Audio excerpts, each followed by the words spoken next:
जय श्री हरि नारायण, जय माँ लक्ष्मी। प्रिय भक्तों, आज ज्येष्ठ मास की इस परम पावन, दिव्य और पुण्यदायिनी एकादशी के शुभ अवसर पर आप सभी का हृदय की गहराइयों से स्वागत है।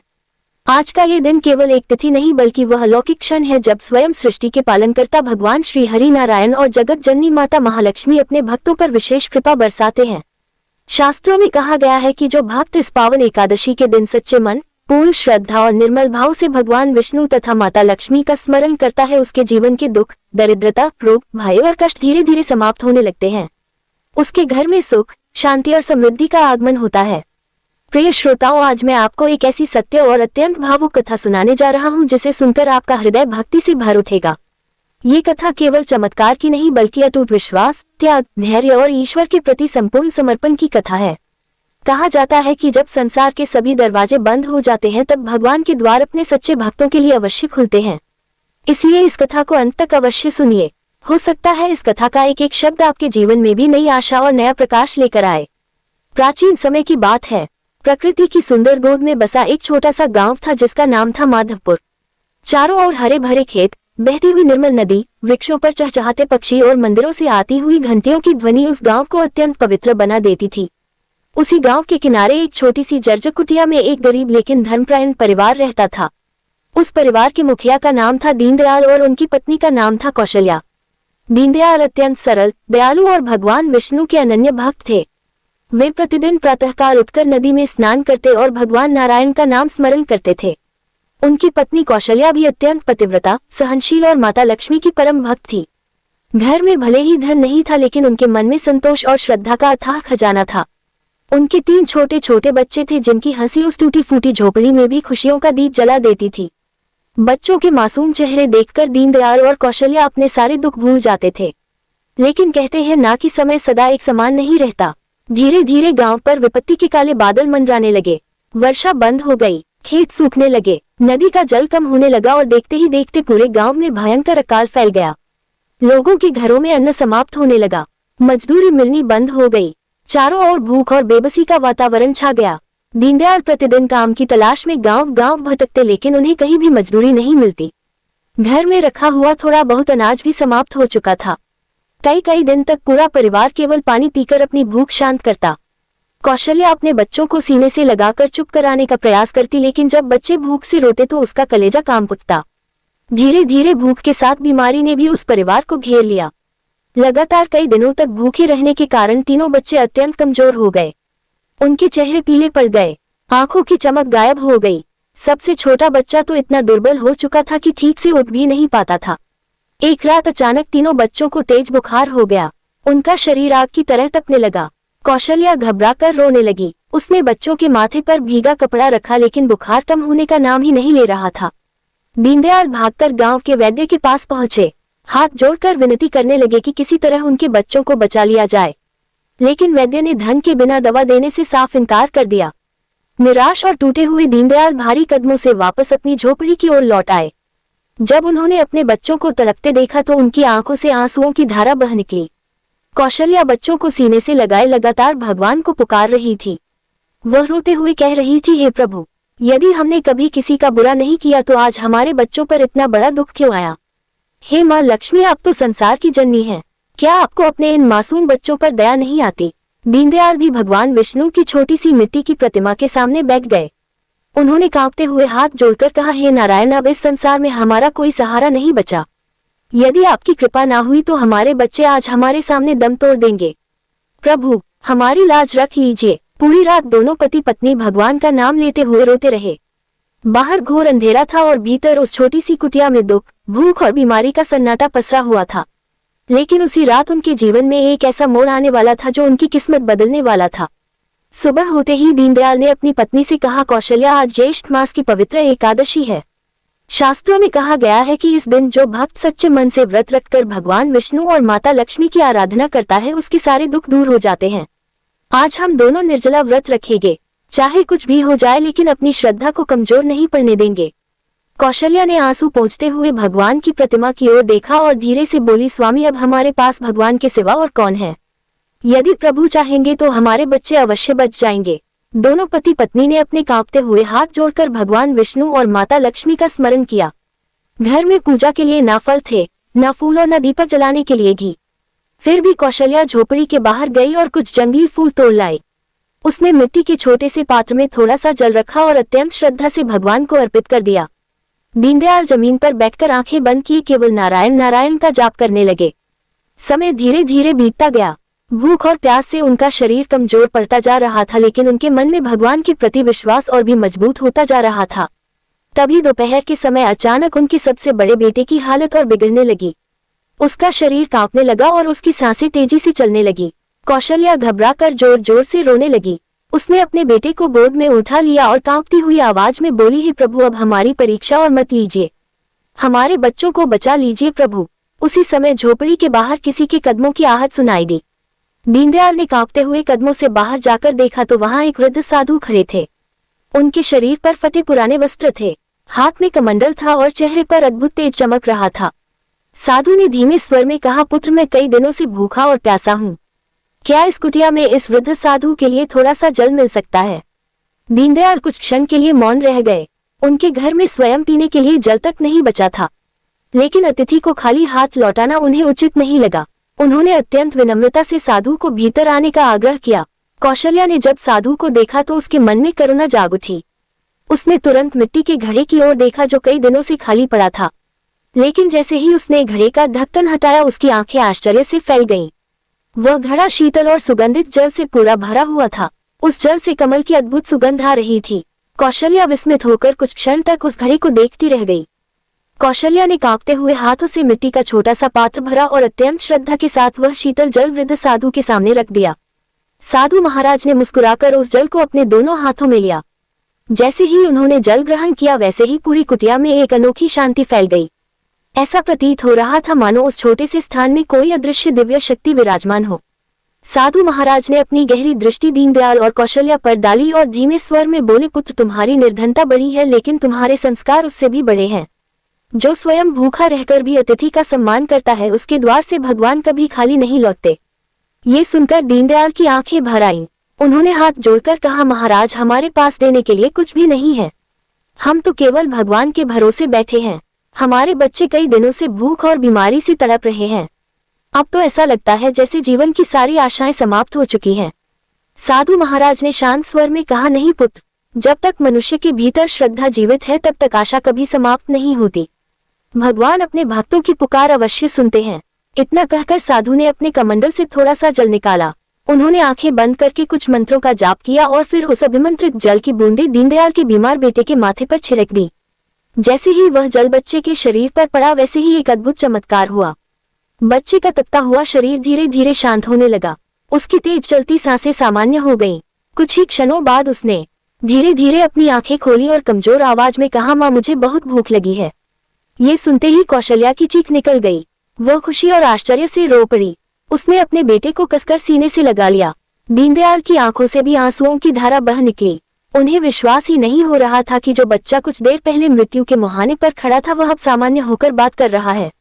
साधु महाराज ने मुस्कुराते हुए कहा, ये सब भगवान श्री हरि नारायण और माता लक्ष्मी की कृपा है। जिसने सच्चे मन से एकादशी का व्रत किया हो, जिसका हृदय छल कपट से रहित हो, उसके जीवन में ईश्वर स्वयं किसी न किसी रूप में अवश्य आते हैं। कौशल्या ने तुरंत वही दिव्य जल अपने बाकी दोनों बच्चों को भी पिला दिया। देखते ही देखते उनके शरीर का ज्वर भी उतरने लगा। बच्चों के पीले चेहरे पर फिर से जीवन की चमक लौट आई। उनकी सूनी आंखों में फिर से मासूम मुस्कान झलकने लगी। पूरी झोपड़ी में जैसे जीवन वापस लौट आया था। दीनदयाल और कौशल्या बार बार भगवान को धन्यवाद दे रहे थे। दीनदयाल साधु महाराज के चरणों में गिर पड़े और बोले, प्रभु, आप कोई साधारण संत नहीं हैं। कृपा करके हमें अपना वास्तविक स्वरूप बताइए। आपने हमारे बच्चों को नया जीवन दिया है।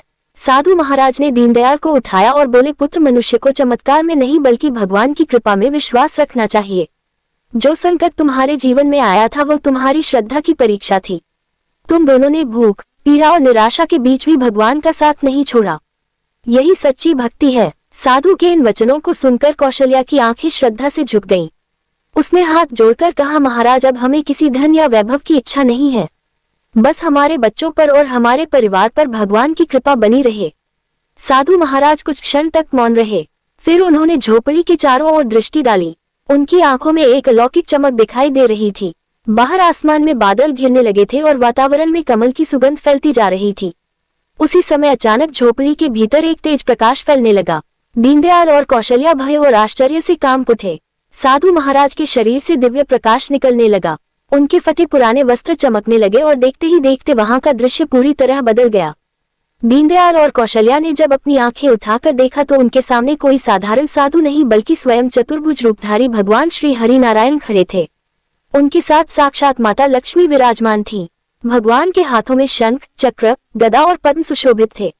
माता लक्ष्मी के मुख पर अद्भुत करुणा और ममता झलक रही थी।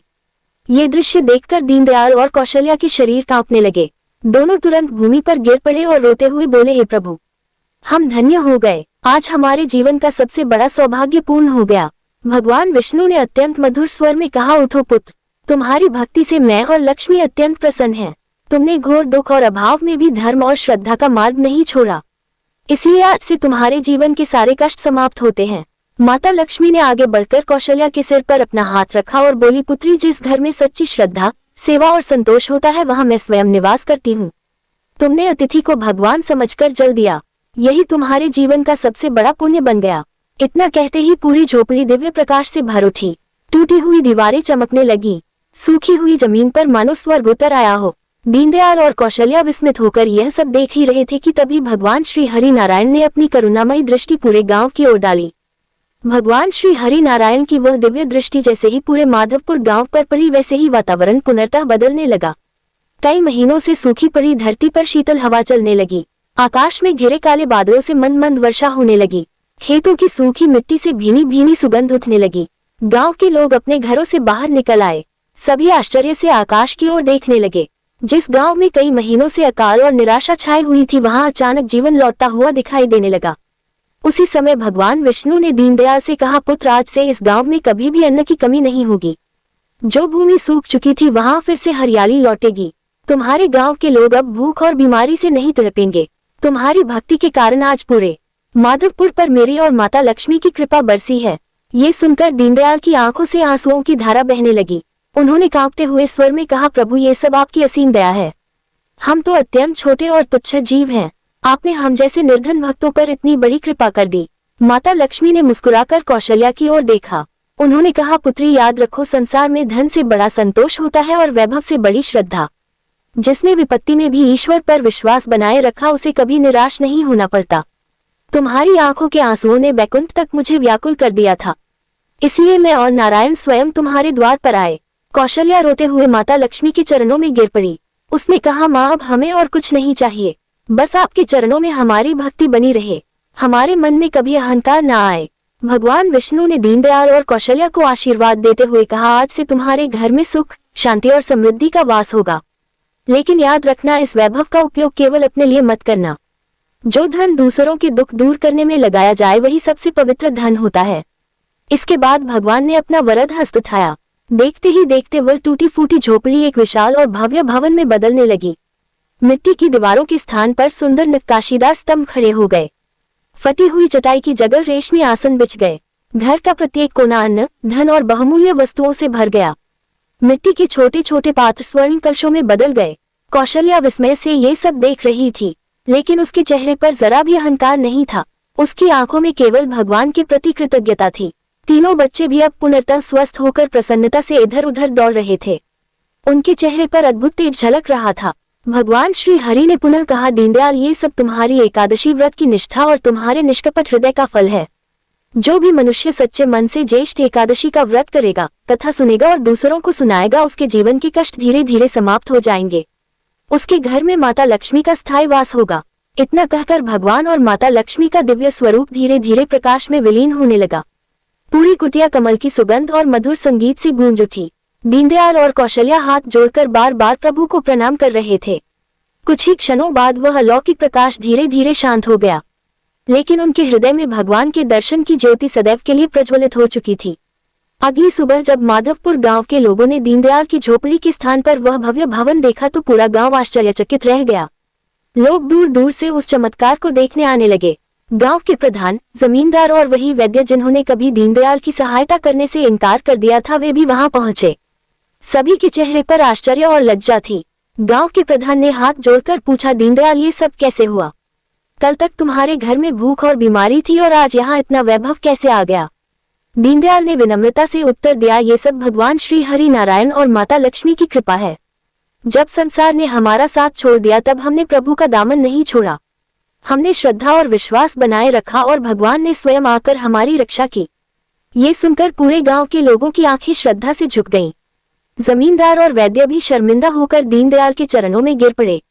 उन्होंने अपने व्यवहार के लिए क्षमा मांगी, लेकिन दीनदयाल ने उन्हें तुरंत उठाकर गले लगा लिया और कहा, जो बीत गया उसे भूल जाए। अब ये सब प्रभु की कृपा से बदल चुका है। उसी दिन से दीनदयाल और कौशल्या ने अपने घर के द्वार हर गरीब, भूखे और जरूरतमंद व्यक्ति के लिए खोल दिए। उनके यहाँ आने वाला कोई भी व्यक्ति कभी खाली हाथ नहीं लौटता था।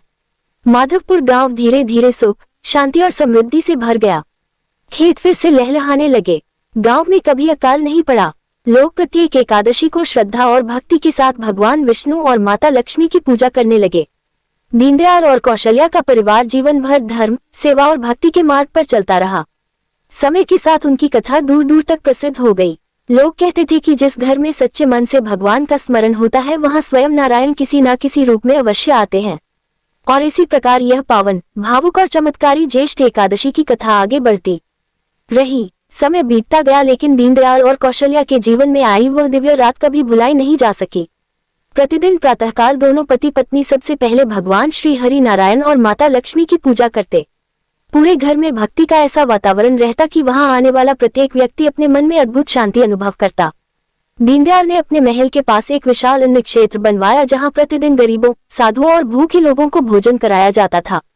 कौशल्या स्वयं अपने हाथों से भोजन परोसती और हर व्यक्ति को भगवान का प्रसाद समझकर सेवा करती। धीरे धीरे माधवपुर गांव दूर दूर तक धर्म, सेवा और समृद्धि के लिए प्रसिद्ध हो गया।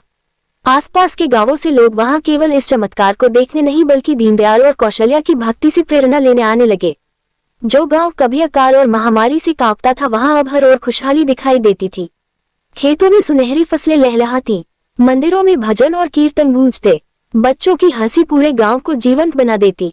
लेकिन संसार में जहां सुख होता है वहां कुछ लोगों के मन में ईर्ष्या भी जन्म लेने लगती है। माधवपुर से कुछ दूरी पर एक धनी साहूकार रहता था जिसका नाम था धनराज। वह अत्यंत घमंडी और लालची स्वभाव का व्यक्ति था। जब उसने सुना कि एक गरीब परिवार अचानक इतना समृद्ध हो गया है और पूरा गांव उनकी प्रशंसा कर रहा है तो उसके मन में ईर्ष्या की अग्नि भड़क उठी। वह सोचने लगा, अवश्य ही दीनदयाल को कहीं कोई गुप्त खजाना मिला है। बिना धन के कोई इतना वैभव कैसे पा सकता है। एक दिन धनराज अपने कुछ सेवकों के साथ दीनदयाल के महल में पहुंचा। उसने बाहर खड़े होकर देखा कि गरीब, भूखे और असहाय लोग वहां से भोजन और वस्त्र लेकर प्रसन्नता से लौट रहे हैं। ये देखकर उसका मन और अधिक जलने लगा। दीनदयाल ने अत्यंत विनम्रता से उसका स्वागत किया और कहा, आइए साहूकार जी, ये घर आपका ही है। धनराज भीतर आया और चारों ओर फैले वैभव को देखकर उसकी आंखें चमक उठी।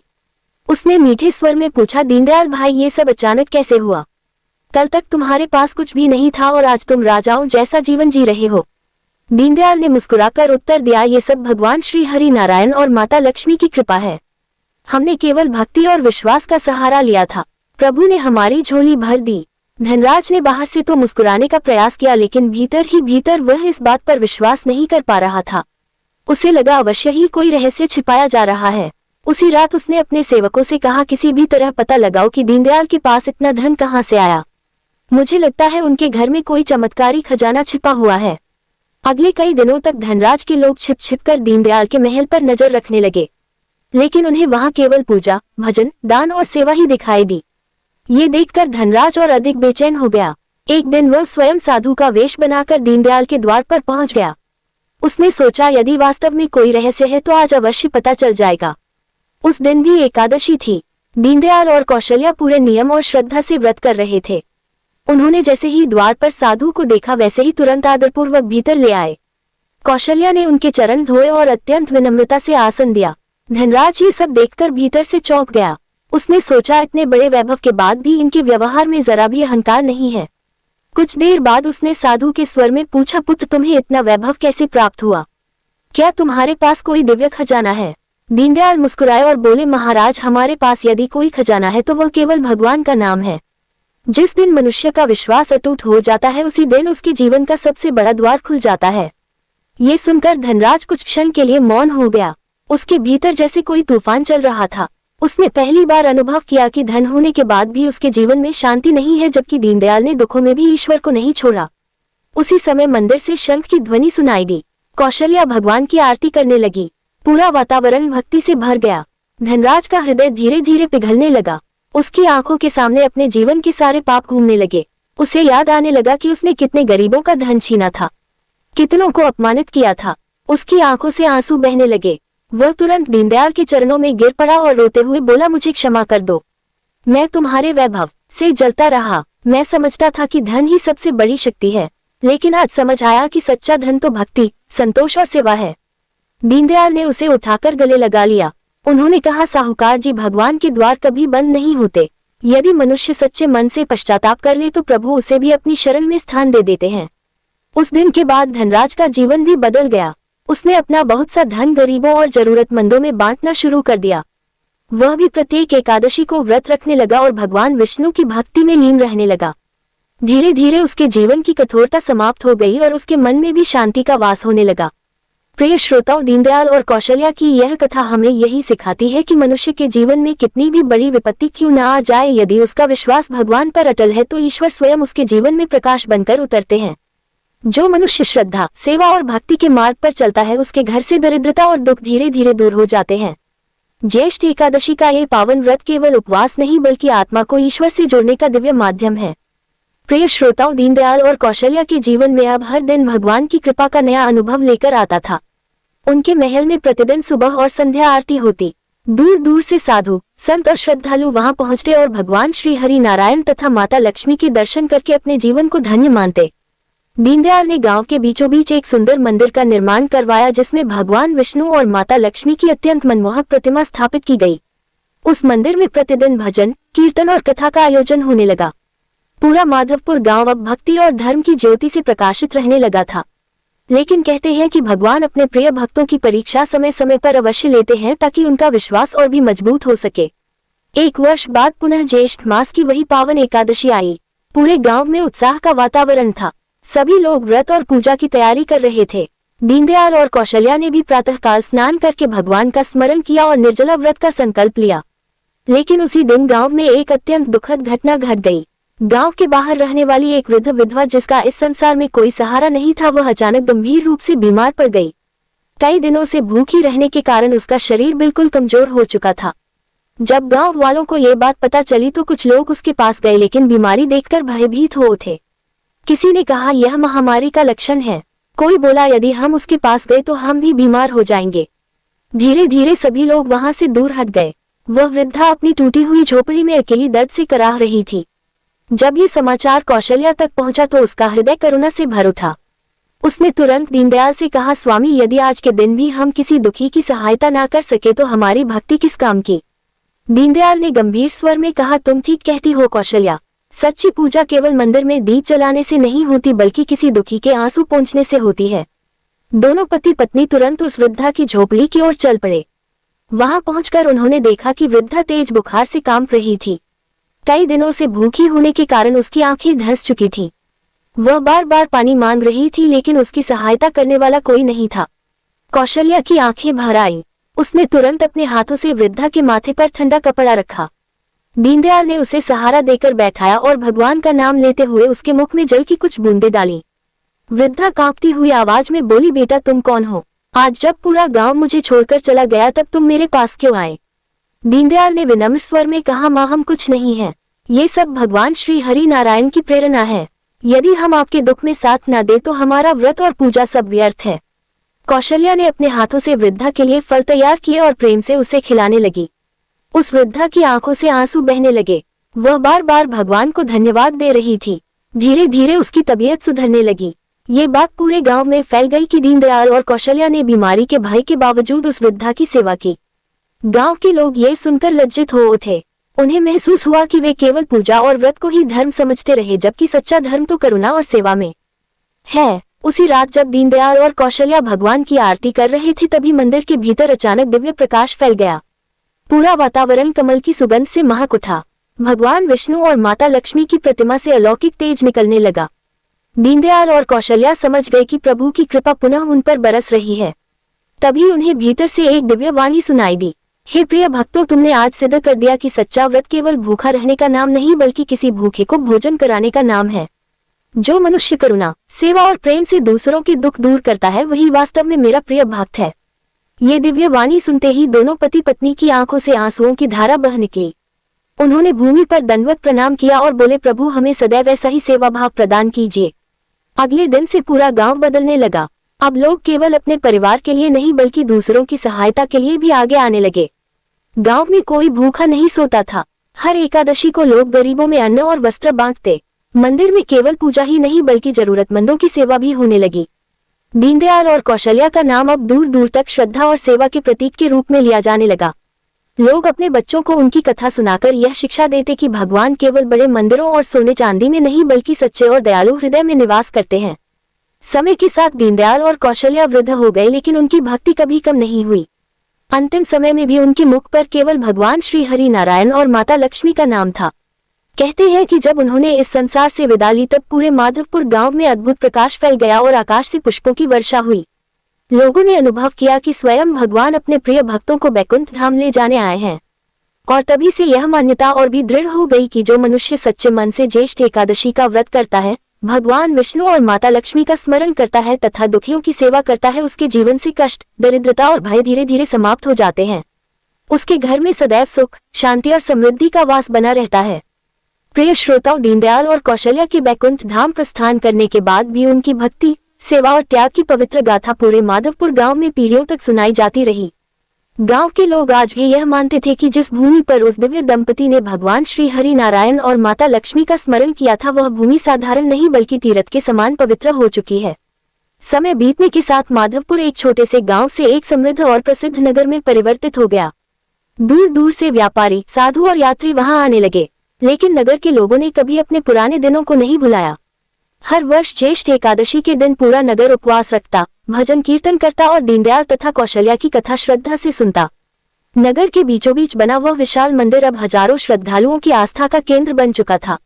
कहते हैं कि उस मंदिर में जो भी सच्चे मन से भगवान विष्णु और माता लक्ष्मी के सामने प्रार्थना करता, उसकी मनोकामना अवश्य पूर्ण होती। उसी नगर में कई वर्षों बाद एक युवक रहता था जिसका नाम माधव था। वह अत्यंत गरीब था और बचपन में ही उसके माता पिता का देहांत हो चुका था। वह दिन भर मेहनत मजदूरी करके किसी तरह अपना जीवन चलाता था, लेकिन उसका भाग्य मानो हर कदम पर उसका साथ छोड़ देता। कभी काम मिल जाता तो कई दिनों तक बेरोजगार रहना पड़ता। ऊपर से कुछ दुष्ट लोग उसे परेशान भी करते रहते। धीरे धीरे निराशा ने उसके मन को घेर लिया। उसे लगने लगा कि शायद भगवान केवल अमीरों की सुनते हैं। एक दिन अत्यंत दुखी होकर वह नगर के उसी पुराने मंदिर में पहुंचा जहां दीनदयाल और कौशल्या की कथा चल रही थी। मंदिर में बैठे वृद्ध पुजारी भक्तों को कथा सुना रहे थे कि किस प्रकार भगवान श्री हरि नारायण ने अपने भक्तों की पुकार सुनकर स्वयं उनके घर आकर उन्हें दुखों से मुक्त किया था। माधव चुपचाप मंदिर के एक कोने में बैठकर वह कथा सुनता रहा। कथा सुनते सुनते उसकी आंखों से आंसू बहने लगे। उसे लगा जैसे ये कथा उसके अपने जीवन की पीड़ा को समझ रही हो। कथा समाप्त होने के बाद वह वृद्ध पुजारी के पास गया और बोला, महाराज, क्या आज भी भगवान अपने भक्तों की पुकार सुनते हैं? क्या आज भी सच्ची भक्ति से जीवन बदल सकता है? वृद्ध पुजारी मुस्कुराए और बोले, पुत्र, भगवान का प्रेम कभी समाप्त नहीं होता। समय बदल सकता है लेकिन नारायण की कृपा नहीं बदलती। यदि तुम्हारा विश्वास सच्चा है तो प्रभु आज भी तुम्हारा हाथ अवश्य थामेंगे। ये सुनकर माधव के मन में आशा की एक छोटी सी किरण जाग उठी। उसने उसी क्षण संकल्प लिया कि वह आने वाली ज्येष्ठ एकादशी का व्रत पूरी श्रद्धा और नियम से करेगा। कुछ दिनों बाद पावन एकादशी का दिन आया। माधव ने प्रातःकाल नदी में स्नान किया और भगवान विष्णु का स्मरण करते हुए निर्जला व्रत का संकल्प लिया। उसके पास न अच्छे वस्त्र थे और न पूजा की कोई विशेष सामग्री। फिर भी उसने मंदिर के बाहर से कुछ फूल उठाए और भगवान के चरणों में अर्पित कर दिए। पूरा दिन वह मंदिर में बैठकर भगवान का नाम जपता रहा। भूख और प्यास से उसका शरीर कमजोर होने लगा, लेकिन उसके मन में पहली बार अद्भुत शांति उतर रही थी। संध्या के समय जब वह मंदिर से लौट रहा था तभी रास्ते में उसे एक घायल वृद्ध दिखाई दिया। वह वृद्ध दर्द से कराह रहा था और कोई उसकी सहायता नहीं कर रहा था। माधव कुछ क्षण के लिए रुका। उसके मन में विचार आया कि वह स्वयं भूखा प्यासा है। यदि वह रुका तो और अधिक कमजोर हो जाएगा। लेकिन अगले ही क्षण उसे दीनदयाल और कौशल्या की कथा याद आ गई। उसने तुरंत उस वृद्ध को सहारा दिया और उसे उठाकर पास के वृक्ष के नीचे बैठाया। फिर वह अपने लिए बचाकर रखा थोड़ा सा फल और जल उस वृद्ध को दे आया। वृद्ध ने कांपते हुए हाथों से जल ग्रहण किया और माधव की ओर देखकर मुस्कुराया। उसकी आंखों में एक अद्भुत चमक थी। उसने धीमे स्वर में कहा, पुत्र तुम्हारी ये सेवा व्यर्थ नहीं जाएगी, भगवान तुम्हारी परीक्षा ले रहे थे। इतना कहकर वह वृद्ध वहां से धीरे धीरे आगे बढ़ गया। माधव कुछ देर तक उसे देखता रहा। उसके मन में अजीब सी शांति और आनंद था। उस रात जब वह अपनी छोटी सी झोपड़ी में भगवान का नाम लेते हुए सोया, तब उसे स्वप्न में दिव्य प्रकाश दिखाई दिया। उस प्रकाश के मध्य साक्षात भगवान श्री हरि नारायण और माता लक्ष्मी विराजमान थे। भगवान ने मुस्कुराकर कहा, पुत्र जिसने भूखे और दुखी मनुष्य में मेरा स्वरूप देखा वह कभी दरिद्र नहीं रहता। तुम्हारी भक्ति और सेवा से मैं अत्यंत प्रसन्न हूँ। सुबह जब माधव की आंख खुली तो उसने देखा कि उसकी झोपड़ी के बाहर नगर का एक प्रतिष्ठित व्यापारी खड़ा है। व्यापारी ने कहा, पुत्र कल रात मुझे स्वप्न में आदेश मिला कि मैं तुम्हें अपने व्यापार में सहभागी बनाऊं। मैंने पूरे नगर में तुम्हें ढूंढा और अंततः यहाँ पहुंचा हूँ। माधव ये सुनकर आश्चर्यचकित रह गया। धीरे धीरे उसका जीवन बदलने लगा। उसे सम्मान मिला, काम मिला और उसके जीवन की कठिनाइयां कम होने लगी। लेकिन उसने कभी अपनी भक्ति और विनम्रता नहीं छोड़ी। वह हर एकादशी को व्रत रखता, गरीबों की सहायता करता और लोगों को यही समझाता कि भगवान तक पहुंचने का सबसे सरल मार्ग श्रद्धा, सेवा और सच्चा विश्वास है। और इसी प्रकार दीनदयाल और कौशल्या की वह दिव्य कथा केवल एक परिवार तक सीमित नहीं रही, बल्कि पीढ़ी दर पीढ़ी लोगों के जीवन में आशा, भक्ति और विश्वास का दीप जलाती रही। प्रिय श्रोताओं, इस संसार में धन, वैभव और सुख तो अनेक लोग प्राप्त कर लेते हैं, लेकिन सच्ची शांति और ईश्वर की कृपा केवल उसी मनुष्य को मिलती है जिसके हृदय में दया, सेवा और सच्ची भक्ति होती है। दीनदयाल, कौशल्या और माधव की यह पावन कथा हमें यही शिक्षा देती है कि परिस्थितियां चाहे कितनी भी कठिन क्यों न हो जाएं, यदि मनुष्य भगवान श्री हरि नारायण और माता लक्ष्मी पर अपना विश्वास अटूट बनाए रखे तो अंधकार भरे जीवन में भी एक न एक दिन प्रकाश अवश्य आता है। भगवान अपने भक्तों की परीक्षा अवश्य लेते हैं, लेकिन उन्हें कभी अकेला नहीं छोड़ते। ज्येष्ठ एकादशी का यह पवित्र व्रत केवल भूखे रहने का नियम नहीं, बल्कि मन, वचन और कर्म को पवित्र बनाने का दिव्य अवसर है। इस दिन मनुष्य को क्रोध, छल, कपट, ईर्ष्या और अहंकार से दूर रहकर भगवान विष्णु का स्मरण करना चाहिए।